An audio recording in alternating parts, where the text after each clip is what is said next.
Hello. Hi, Tanya. How are you doing today? No, I'm doing okay. How about you? Doing all right. So, last session, we talked about some frustrations that you had with some of the relationships that you've had the last couple of years and some of the questions that you've had about career choices lately. hmm Is there anything that's changed in the last week? Well, after that session, I kind of thought about what we had talked about, and I guess I'm kind of like wanting to talk about like my background today in today's session, shed some light on my issues. Okay. What part of your background you want to talk about today? Well,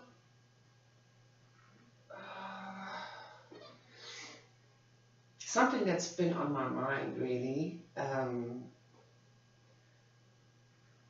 I guess last time we was speaking about that I'm an only child. Did I mention that? Yeah. Okay, Yes, you did. so even though I don't feel like I'm spoiled, but maybe I am. So I was kind of thinking about how I grew up, and maybe that's important to bring into the session Okay. today. So you want to talk about how that might have influenced your choices? Right, yeah. What did you mean by spoiled? You said you were spoiled. You know, usually people say only children are spoiled. Mm-hmm. They get the attention. They get everything they want. You know, that's usually the saying.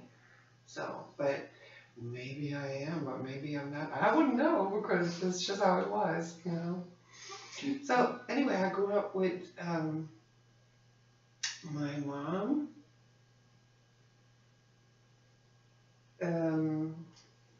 Well, and my dad, but they got divorced when I was really young.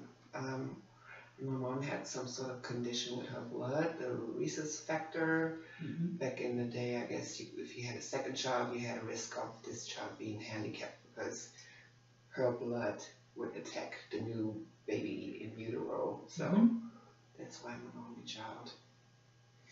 But they ended up getting divorced. So I was fine with that. I grew up an only child with my mom. But in Germany or in Europe, I mean, it's pretty common for people to only have one child. Okay. They maybe only want one because life is expensive and they still want to have their own thing instead of just like having a huge group of children at home. So it's normal to me. She had a sister, my mom's sister, and she has a husband, and my grandma. We would always spend holidays together, pretty much every holiday. And I was like the only child in the family. Now that I've come to think about that, because my aunt, they didn't have children either. Mm-hmm.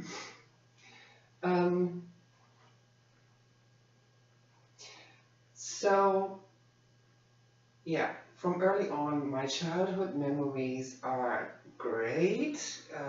Holidays, Christmas, I would have to go and like hide because Santa Claus was coming down, bringing the presents on the 24th in the evening, not on the 25th. So on the 24th in the evenings, you don't see anybody out on the streets. Everybody's with family and they're celebrating Christmas.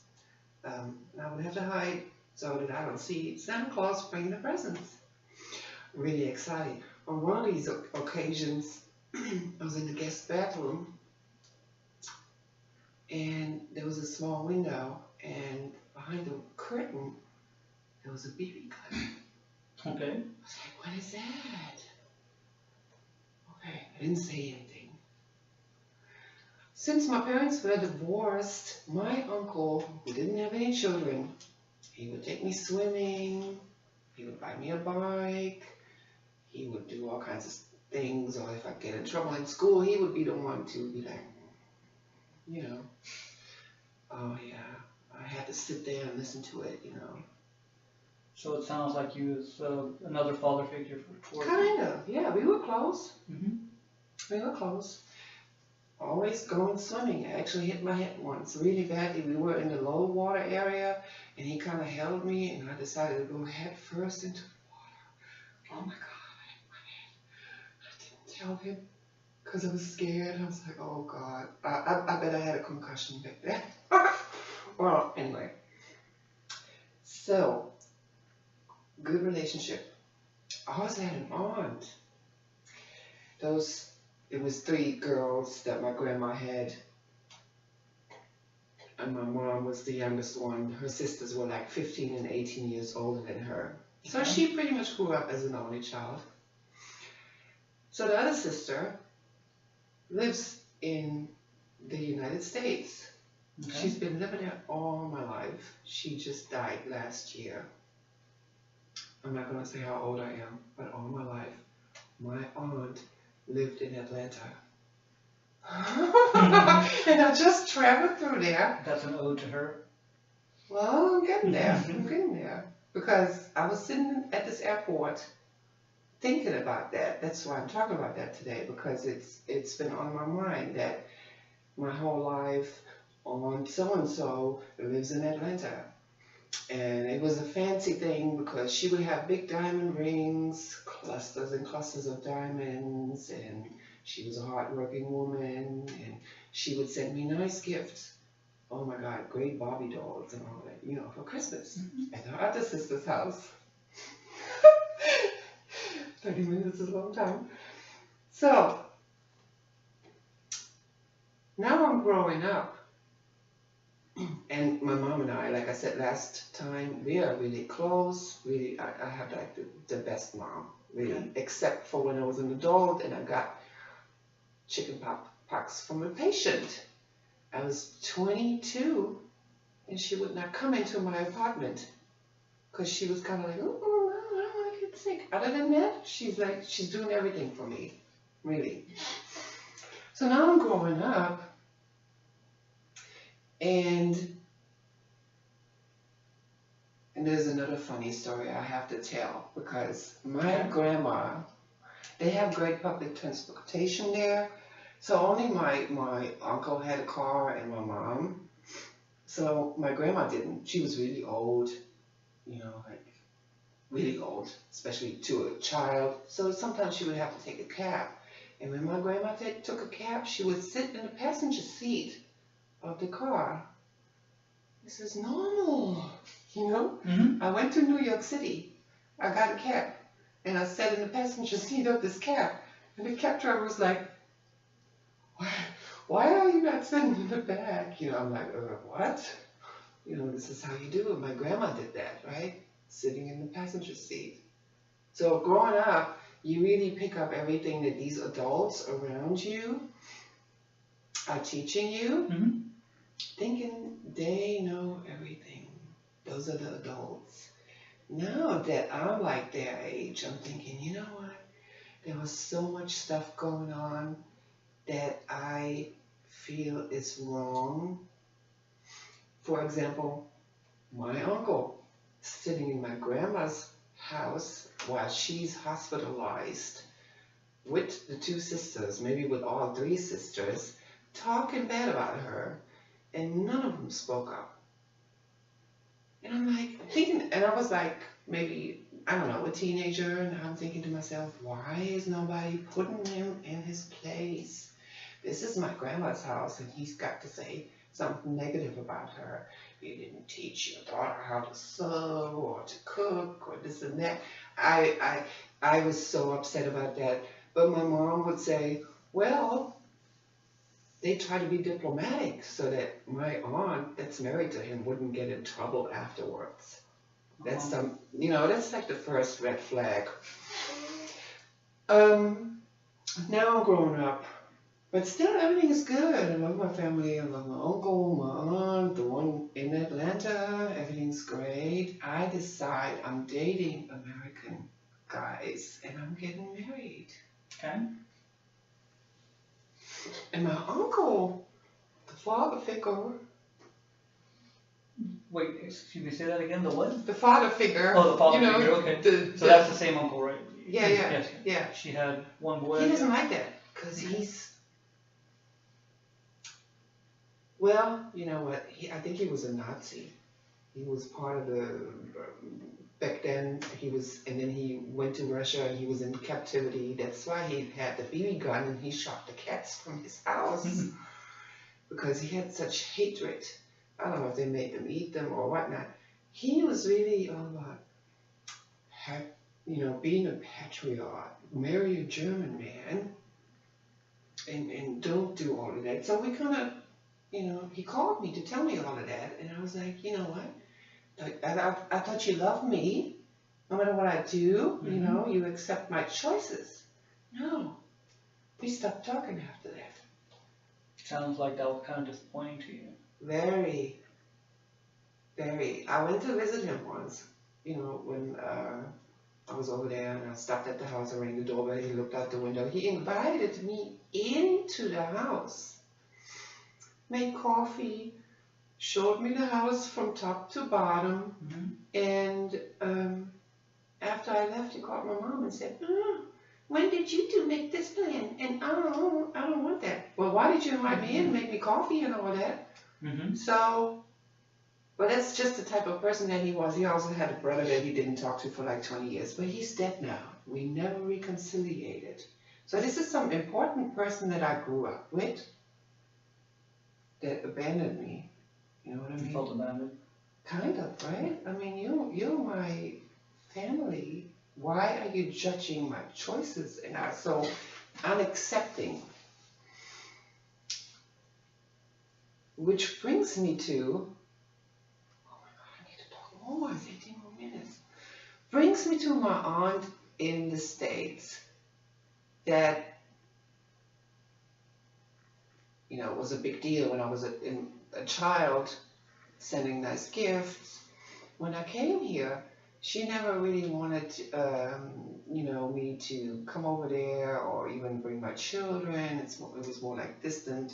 But I think it's like that with everybody. They just didn't really want to have any visitors. I don't know what was really going on with them. Maybe her husband was an alcoholic. Who knows? I think he was. Last year, she died. And they owned a house in Atlanta, which means it's worth quite a bit of money. So now they didn't have any children. She was a widow by now for like 8 years. And it was always the thing that everything would go to my mom and me, whatever they owned. So now she's dead. And I'm her only niece, and I get nothing. I got nothing. My mom gets like a certain small amount, nothing compared to whatever, if you sell the property, it goes to her friend. You're pretty disappointed in that too. Yeah, because I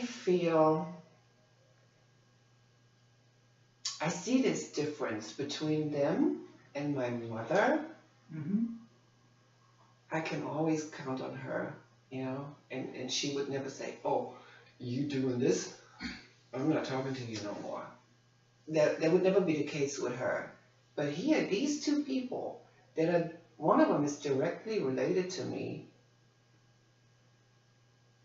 and gives her only niece nothing. I mean, she can do whatever she wants, but what kind of message is that sending? She did not like me.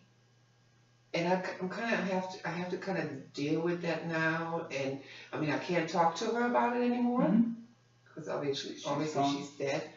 But yeah, when I was at the airport there, I thought about that, how life is changing and these people that you counted on, they do a 180 and the situation is completely different from what it used to be, So it sounds like kind of the overarching thing that we're talking about here is you had these adults in your life that were very influential to you as a child. And as an adult, you learned more about them. And you had them on this pedestal and some of the actions that they took as adults were so disappointing that, like, they were so surprising, it was Yeah. disappointing to you. Yeah. So he's a cat hater, right? As a child, I should have never found this BB gun, but he used it, and I know about that now. He used to do that because he had a house that he built from the ground up, and the lot next to him, it was always empty. Nobody ever built there. So it was a grass area, and he could pretty much be in his little window and do whatever he wanted to do. And then he passed away, but he did it differently. He gave it to my mom, or half of it, and then his other nephew. Once again, I was excluded. But the house was sold, and a couple of years ago, I go visit my mother, and I said, come on, let's drive by there, just to take a look. And we turned into the street, Okay. and we see the house, and she's like, oh my God, oh my God. On the corner of the roof, facing the street, the new owners placed a cat statue. Can you believe the irony of that moment? I had to stop and kind of snap a picture because she was like, oh, if he would know that, he would turn in his grave. Because he built this house really with every brick, bought the land, built the house from the ground up, was living there for the rest of his life. The next owner puts a cat statue on the roof of his house. I mean, the irony of that thing, right? Mm-hmm. Insane. Yeah.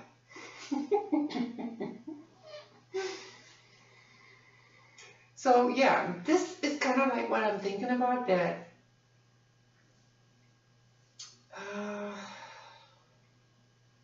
I'm disappointed in those people. And both of them are dead now. I cannot ever sit down with them and discuss anything. So I just have to work through these feelings and just learn the lesson by myself. But sometimes I do wonder if that did have some sort of an impact on like my worldview, They hurt you Yeah. because of their surprising behavior. Yeah, yeah. Especially since it's not just anybody. It's not a friend. It's a family member. Yeah. Somebody you were close to. Yeah. Yeah. Like I have 2 children. If she doesn't want to give me anything, why did she not even think about my 2 daughters that I know up and coming, young adults? I think that's the point that irritates me the most. And if you know anything about sociology, you know that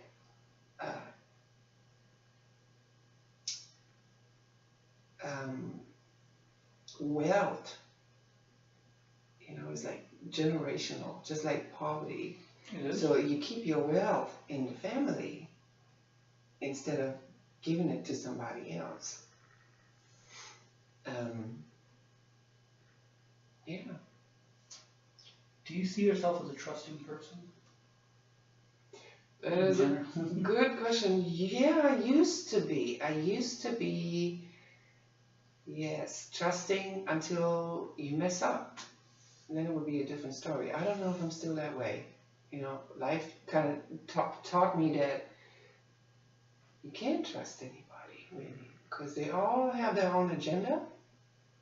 Yeah, maybe I have trust issues now. Because you had those experiences with your friends, and we talked about last session. Right. And then some of these. Yeah, and then growing up, being a young adult, then my family kind of takes a turn, right? Mm-hmm. People that were there for me my whole childhood.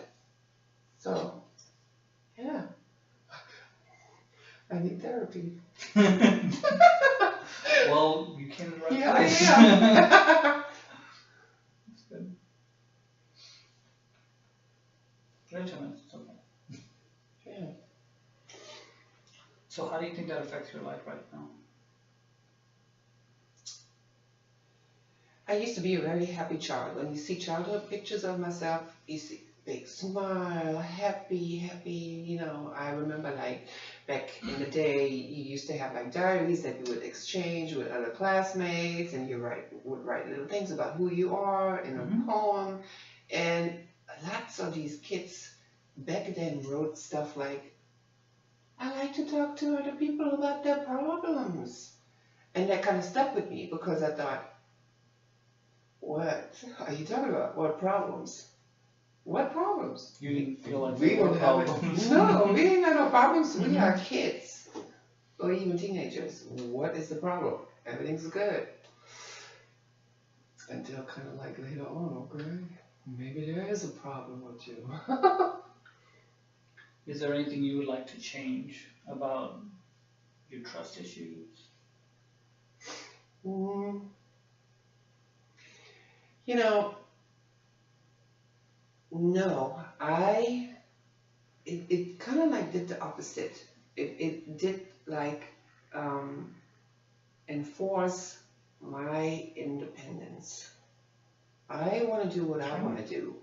If you don't accept that, then you're not going to be in my life. Something like that. You know, just like with the uncle that thinks I should not marry an American guy because I should marry a German guy. No, I still do regardless of what you say. I still do what I want to do. Does it make me sad that you cannot accept that? Yeah, but no. There's some sort of defiance that is being brought out because of stuff like that. So these experiences have, in a way, made you stronger. Yeah, I'm going my way, whether you want to be there or not. Yeah, I would have never, I don't know if I would have considered his opinion and then said, okay, you're right, I'm not doing it. I don't think that's not me. But maybe that's the only child syndrome because Tanya can do whatever she wants, and, you know? But I deserve. yeah, Mm-hmm. but to me it's hard to understand because I would not cut somebody off if they do something that I don't think they should be doing. Mm-hmm. Or if they want to move to Korea and marry a Korean, I would not say, oh my God, I'm not, no, I don't want to have anything to do with you. You're not my niece anymore. You're not my nephew because you marry a Korean woman and you probably eat dogs. Mm-hmm. I mean, that would probably be a deal breaker. Do you eat dogs? Yeah. Is your a dog person? Yeah, or cats or anything. But you know, it's just an example. I Mhm. wouldn't force my opinion on somebody else. So the bottom line to all of this family drama, to me, is like, okay, so I'm looking up to these people. I'm growing up with them. I think they love me and accept me no matter what. That's not the case. It's not the case. And that's unbelievable to me. You know? Yeah. It's a lot of disappointment. Yeah. I mean, I'm kind of over it, but I still think about it. They had a big impact on my life. So, and it makes me think, okay, so if I do this and that, then I would be your favorite niece. So there's stipulations? How outrageous, right? You think that's outrageous? Yeah. So only if I would have followed what they had in mind for me, then the relationship would have stayed good. Mm-hmm. You don't believe in that? No, because I see that with my own daughter. You know, Mhm. I have the best interest for her at heart. And I talk to her about it just like talking about joining the military. I'm like, no, I don't want you to do that. Definitely not. You're just going to be a tiny little thing in the big machinery, and you're going to be canning food, and this is dangerous, and they get you by offering all these benefits. Does she make her own decision? Yes. So she did join. So am I supposed to say, okay, I'm done with you? I don't love you anymore? Mm-hmm. No, I would never do that. Do you have any goals for this session? In the context of what we've been talking Rambling about? on? Okay. Well, I mean, obviously this is important to you, right? Mhm. Because we're having a conversation. But are there any goals that you have that you want to talk about?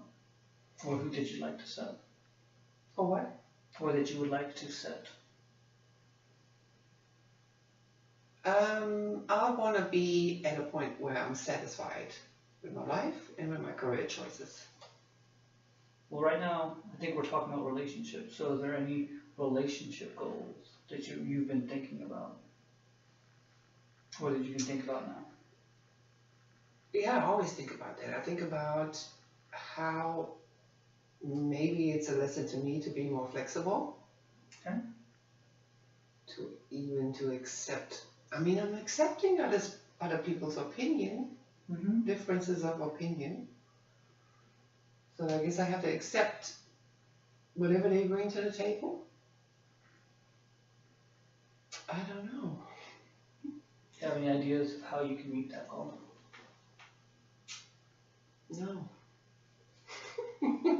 Well, that's okay. It's just something to think about, right? Mhm. Because, I mean, again, these are important issues to you, right? Mhm. So we've had this conversation. It's been a good session.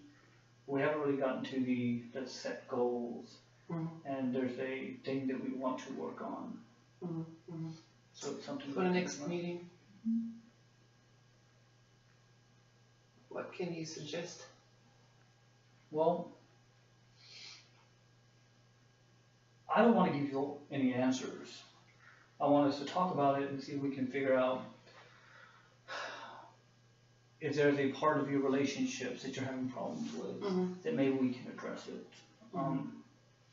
Maybe if you're having trust issues with other people in your life now, we've talked a lot about the past, but if you're having trouble with trust right now, what can we do to try and help with that? Mhm.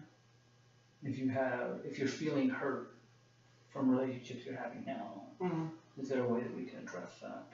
Yeah, I'm wondering if these kinds of events have an impact on other relationships as well, personal or even job-wise. You know, that it's possible that It's possible that you losing or your trust being compromised in these personal relationships compromises your trust in your professional relationships. Mhm. And that may be one of the reasons why, career-wise, you have a tendency to not be committed because you don't trust that they'll be committed to you. Yeah, I definitely need to work on that. But at the same time, I don't feel like I'm a mistrusting person. I don't know if that makes any sense. If you don't feel like you lack trust, then you don't lack. You don't lack trust. That's okay.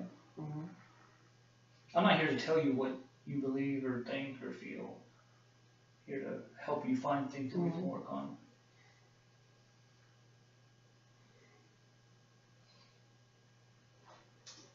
Is there anything specific you'd like to work on?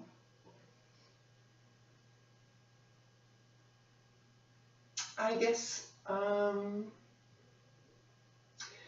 is there some sort of job assessment that I can take? If you want to go back to the career thing, we can do that. After the session, I'll send you some resources, and you can take a job assessment. There's a website called Career One Stop. Mm-hmm.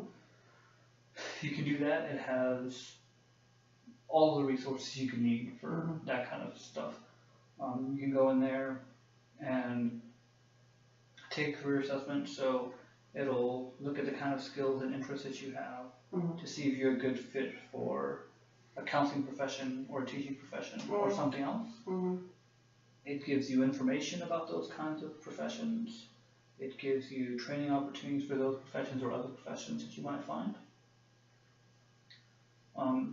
You can do that. We can talk more about how you're moving forward with your career.